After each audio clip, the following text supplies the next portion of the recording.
ازيكم عاملين ايه؟ يا رب تكونوا بخير. كام مرة سمعت الجملة دي؟ علشان يقدروكي جيتي على نفسك كتير. الحقيقة انك ضحيتي عشان تسمعي كلمة شكرا، وتنازلتي عشان متخسريش حاجات كتير، وتحملتي فوق طاقتك عشان يفضلوا حواليكي، واهملتي صحتك واحلامك ووقتك وراحتك. والنتيجة كانت ايه؟ هل التقدير اللي انتي حصلتي عليه كان بحجم التضحية اللي انتي قدمتيها؟ هل شعور الرضا اللي كنتي بتدوري عليه جواهم وصلتيله؟ انا هنا برضو مش بتكلم عن التضحية النبيلة اللي بتيجي من حد بيحب من قلبه، انا بتكلم عن التضحية اللي بتحصل كأنها تمن. علشان تقبلني فانا لازم اضحي بحاجات كتير. بتكلم عن اللحظة اللي بتتحولي فيها لمسعف نفسي او بطل خارق بس خلاص جاب اخره.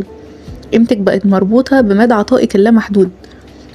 في الفيديو ده هكشف ليك السر اللي محدش هيقولهولك، سر ليه كل ما بندي اكتر بتحسي انك بتاخدي اقل، وازاي تقدري تغيري المعادلة دي للأبد.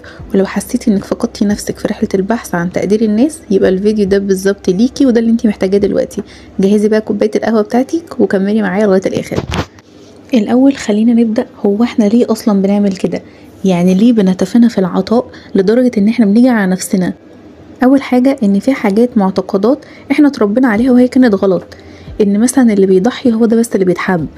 فنربط بقى قيمتنا احنا بالمجهود اللي احنا بنعمله، مش بوجودنا في حياة الناس اللي احنا معاهم، او ان احنا بنخاف نترفض او نفقد الناس اللي قدامنا.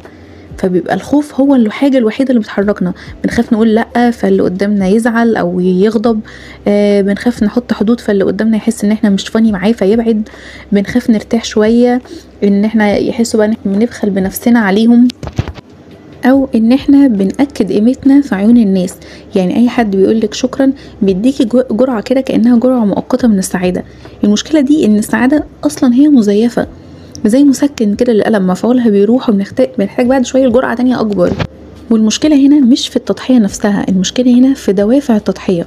يعني لما تفضلي تضحي مش عشان انتي بتحبي اللي قدامك، لكن انتي علشان عايزة تقدير منه، فبتتحول المعادلة ان دي صفقة خسرانة. لما بتدي كتير الناس بقت بتتعود، بيشوف ان هو ده مستواك الطبيعي، ويفضل بقى انت بتدي بطريقة لا محدودة، بتقللي قيمتك من غير ما تقصدي. يعني الرسالة اللي بتظهر للناس من غير ما يحسوا هو ان انا قيمتي في مدى التضحية اللي انا بقدمها لكم، وبالتالي لما بتوقفي بتنتهي قيمتك انت في نظرهم. وبعد كده بيجيلك شعور سخيف قوي بقى، لان الميزان كده مختل، هنا انت ما بتدينيش زي ما انا بديك، فبتبتدي بعد كده تلومي نفسك، او تبتدي بعد كده تلومي اللي حواليك ان هم ما بيقدروكيش مع انك انت اصلا اللي غلطانه. طيب ازاي بقى اكسر الدايره دي ونبتدي بقى نتغير بجد؟ الحل مش في انك تبطلي انك تكوني كريمه، في الحل انك تكوني واعيه. يعني تفهمي الفرق ما بين العطاء الواعي وحاجة اسمها التضحية المنهكة. العطاء الواعي ده لانك تكوني عاوزة تدي ده وتعملي ده من غير ما تكوني منتظرة حاجة من اللي قدامك، وده برضو ما بيخليكيش تيجي على صحتك ولا تيجي على وقتك. اما التضحية المنهكة فانك بتكوني حاسة انك لازم تعملي دوت، وعندك التزام وخوف، وبتيجي دوت على حسابك وعلى حساب احتياجاتك حتى الأساسية. بصي من الاخر، قبل ما تقولي حاضر اسألي نفسك، هو انا لو محدش عارف باللي انا هعمله دوت لسه هيبقى عندي برضو نفس الرغبة ان انا اعمل كده؟ بصي هنعمل تدريب صغير كده، هو احنا نبتدي نحط حدود. الحدود دي هتبقى بتعبر عن احترامك لنفسك ومش عن الانانية بتاعتك ولا اي حاجة. ابتدي بالتدريج، يعني ابتدي انك تقولي لا الطلبات صغيرة هي اصلا كده كده مش مهمة. مثلا شكرا انا النهارده يومي مليان جدا مش هقدر اعمل كذا، او فكره جميله بس معلش انا مش هقدر اشارك معاكم الاسبوع دوت.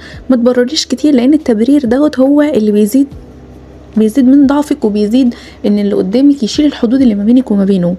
تقدير الناس بيروح، لكن تقديرك لنفسك انت هو الاساس الثابت. يعني خلينا نحط تمرين، مثلا اكتبوا كل يوم 3 حاجات بسيطه انت عملتيهم لنفسك او انجزتيهم ملهمش علاقه باي شخص تاني. زي مثلا انا اخدت وقت للراحه، مثلا شوفي انت بتحبي ايه، مثلا تفصلي، تقري كتاب، نظام غذائي مثلا انت بتحبي تعيشيه، كوبايه قهوه بتحبي تشربيها على رواق. تاني حاجه بطلي تخلي كلامك سلبي، يعني بدلي جمله بقى انا لازم اعمل ده علشان ما يزعلوش بجمله انا استحق ان انا ارتاح، وهعمل اللي يناسبني انا واللي يريحني انا واللي يخلي مودي كويس ما يخليش ضغط على نفسي.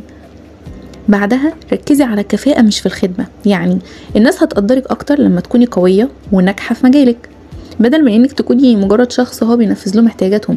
صدقوني الناس ما بتقدرش اللي عمال يخدم كتير ومش عارف ايه ولا الهوا.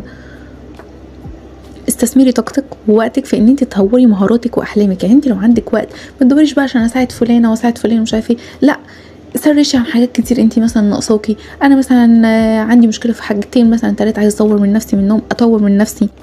لان نجاحك ده هو اهم حاجه، هو التقدير الاهم اللي انت لازم تحصلي عليه، مش تحصلي على تقديرك من ناس تانية.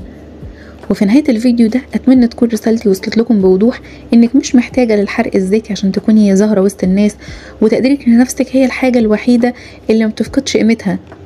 لما تكوني ممتلئة تقدري انك تدي من فائض عندك مش من نقص. لما تكوني مرتاحة هتكون تضحيتك نابعة من قوة مش من ضعف. فاهماني؟ ابدأي من النهاردة خطوة صغيرة جدا، قولي حاضر لحاجة من احتياجاتك الخاصة اللي انت أجلتيها بقالك كتير. ما تخليش نفسك آخر حاجة في الأولويات. قولي لأ لطلب واحد مثلا بيستنفذك، ابتديها خطوة خطوة.